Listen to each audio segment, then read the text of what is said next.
Hello again.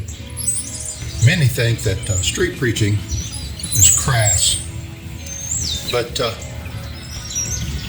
I love it, and I think it's bold, enthusiastic, and that everyone who is saved ought to be able to do it.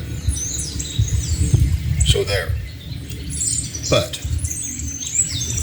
there's an effective way to do it, and there's just a running out there with crazy zeal, doing things. What you don't want to do is a few things. One thing is you don't want to speak in Christianese. You don't want to get out there and talk, have all your church lingo in your preaching, because nobody outside the church understands that. It's a different language to them.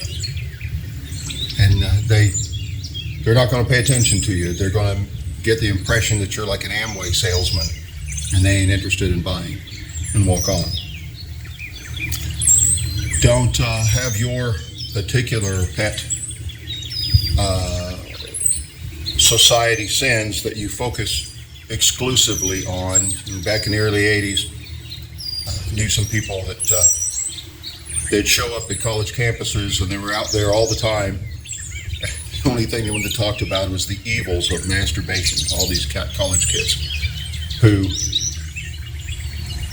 just, at that time, people didn't talk openly about it like they do now. And they didn't care to have somebody else talking about it in front of them. And they certainly weren't going to go out and talk to somebody who everybody had seen talking about this, because there was still a little bit of shame in them, you see.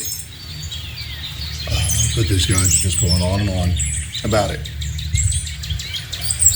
Have your theology in order, at least to a certain degree. None of us are perfect, and it's fine if you're not. Get the work done. Love the people you're talking to. Have a shepherd's heart about what you're doing. If you're trying to win their soul. Because if you're just out there, high on your zeal, preaching, you're just feeding your ego.